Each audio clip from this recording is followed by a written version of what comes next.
Siaya is one of the 6 counties that have been selected as pilots to establish corruption prevention committees. And so the guidelines help them to operationalize, to begin to actually put it in place. So we've had very important discussions over these 2 documents. The corruption risk assessment report looked at various functions of the executive as well as the county assembly.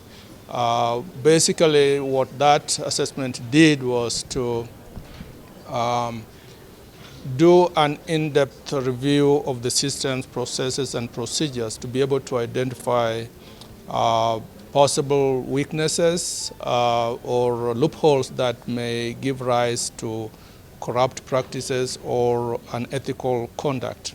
But the assessment also looked and acknowledged areas of improvement, areas of strength in those systems, processes, and procedures. I would like to emphasize that the corruption risk assessment is not an investigation. It's not even an audit. It is intended to be able to identify vulnerabilities, those loopholes that can be exploited by unscrupulous people to perpetrate misconduct or to perpetrate corrupt practices. So it is important to understand it in that context. And the recommendations that came out of the corruption risk assessment are intended really to strengthen those systems, processes, and procedures so that going forward, those weaknesses that may have been identified can be sealed to ensure that there is a strong governance structure both at the executive level and also within the county assembly.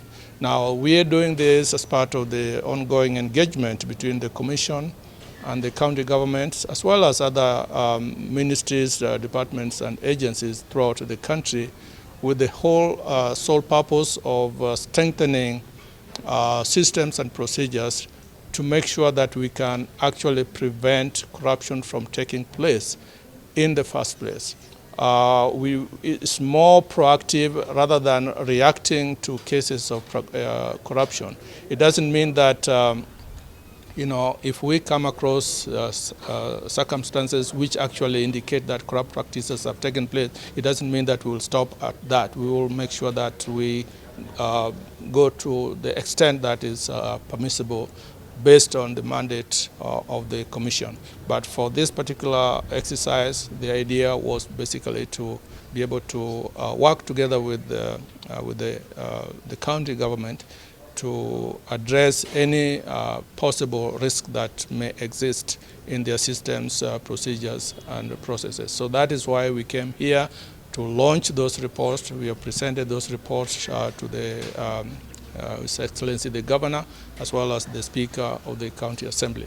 And the CPC guidelines are also very important because they deal with the composition, the mandate, and the responsibilities of the corruption prevention committees. And these are being piloted, as I mentioned, in the first 6 counties, which include Siaya, Vihiga, Kakamega, Elgeyo Marakwet, Kisumu, and I think those are the 6 ones that we identified.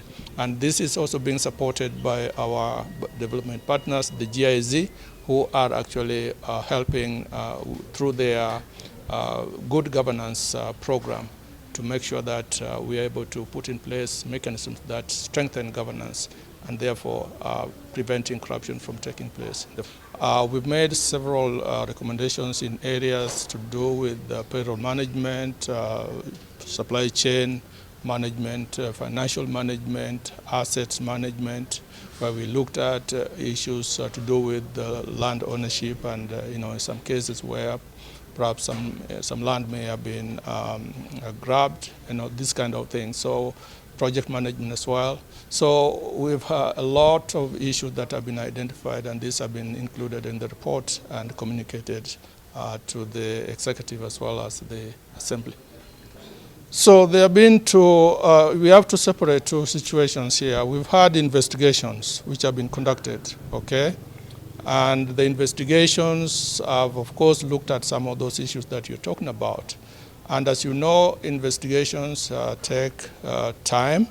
We are not as a commission, we're not in the business of arresting people to help with the investigations. We make sure that the investigations are thorough to avoid situations where people are wrongly indicted.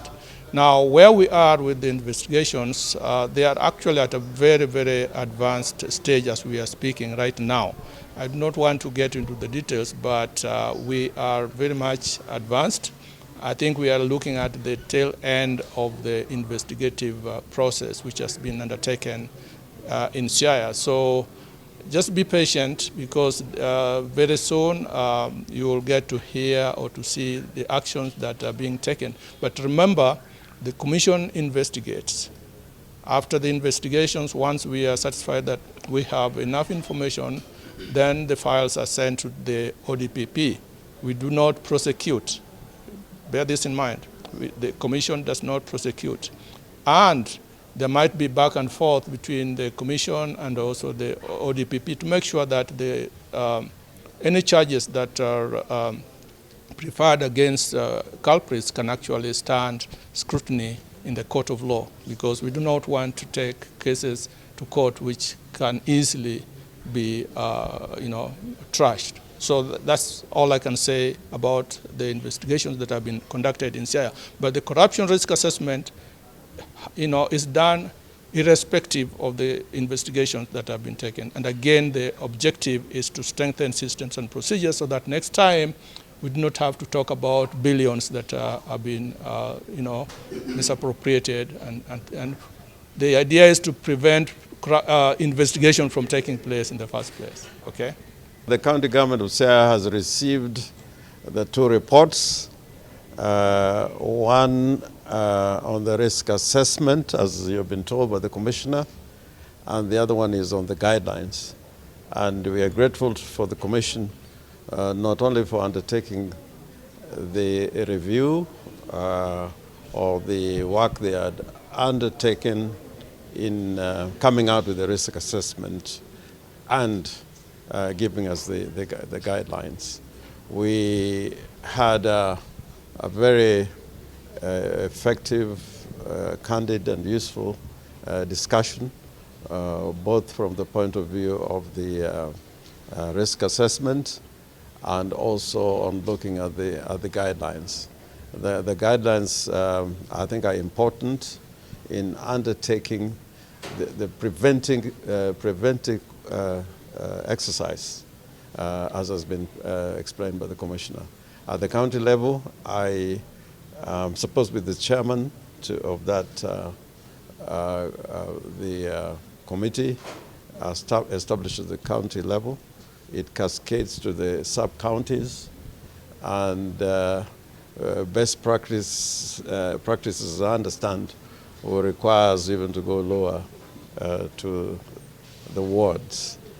The exercise, I think, is useful. As you know, the Constitution requires accountability and transparency, and all this goes towards making sure that public resources and public property or assets are protected and safeguarded and optimally used for the benefit of the taxpayer and the public whom we serve. It is important in this engagement that we have a dialogue and a conversation on how to prevent corruption or deal with it. And it's also important that on ethical matters, we also read from the same script.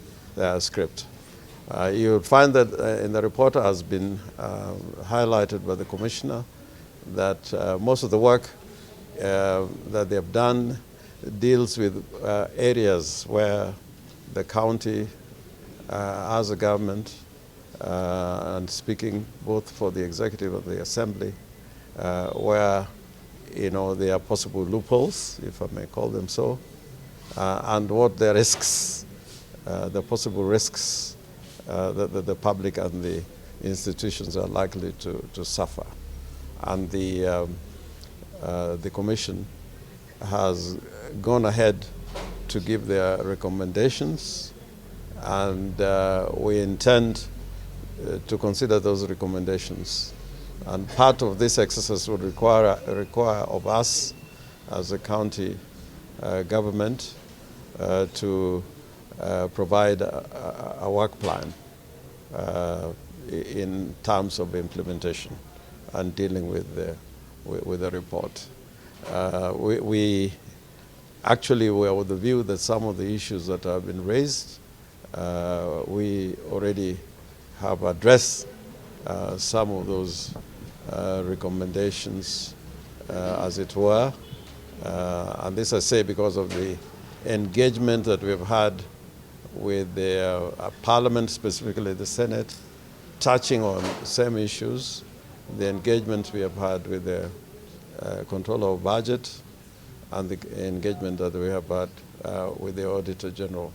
But in saying that, I must add quickly that the engagement of the Commission at this point in time is not so much finding out what has gone wrong or what is wrong for the sake of it, but I think the exercise is to ensure that now and in the future those loopholes do not exist, or those loopholes eliminated, so that there are no risks and no actual losses to resources and even damage to public property and assets.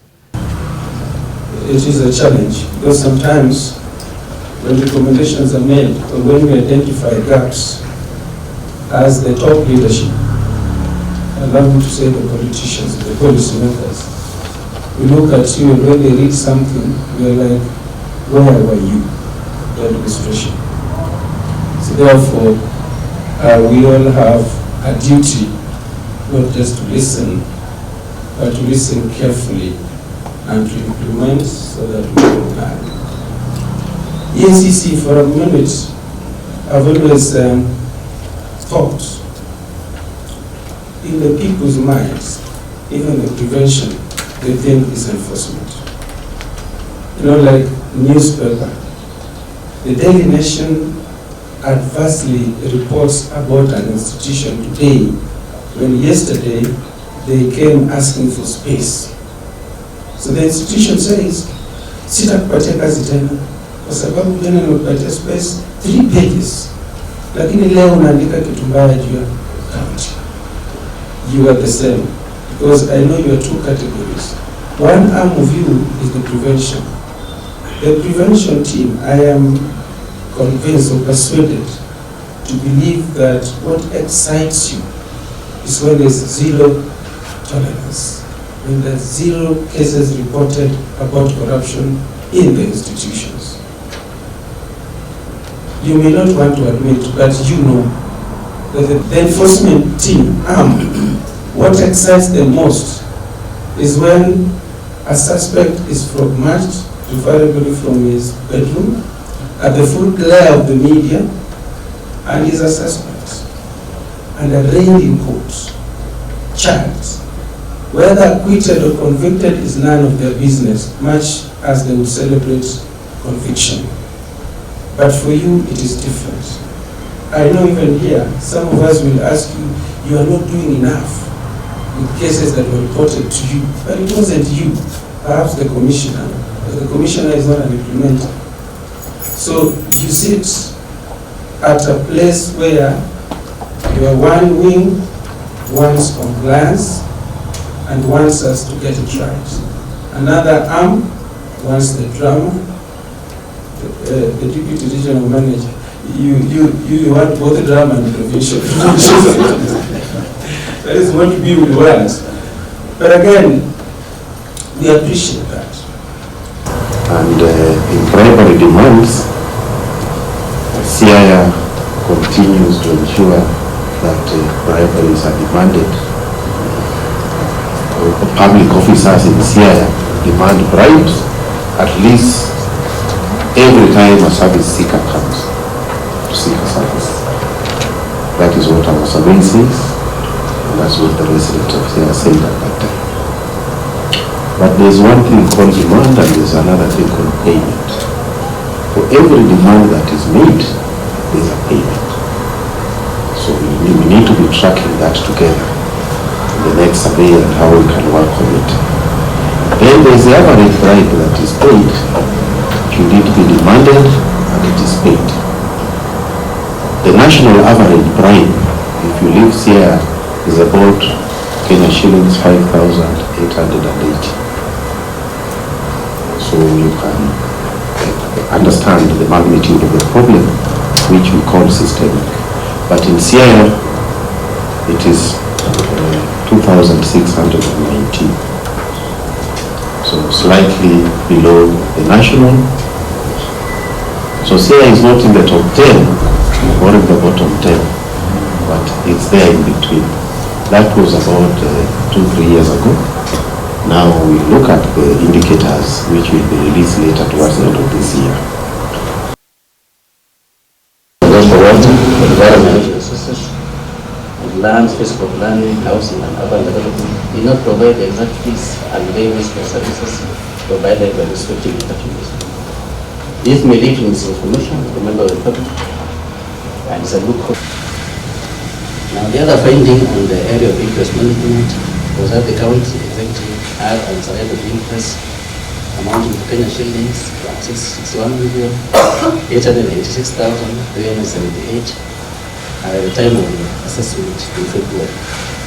Now we have given a breakdown in 2019-2020, we have started 2023 financial year. At the time of the assessment in February, the balance that had not been surrendered was 10,36,435,257. All these totals is 1,886,678. Now, failure to ensure that the interest are surrendered on time is a weakness that may lead to also public funds. And we advise the county executive to ensure that all the unsurrendered interests are recovered from salaries of defaulting officers with an excess of the prevailing central bank rate as provided in the regulations, implementing the recommendations of the internal auditors in a timely manner. And this may lead to perpetration of malpractice of the county executive in the continuous process. So we advise the county executive to develop comprehensive action plans for implementation of the internal recommendations. And that there are areas we have done well, and there are a number of areas we also need to pull up our swords. And I think it's a good report. We will have time to discuss it. But before we get there,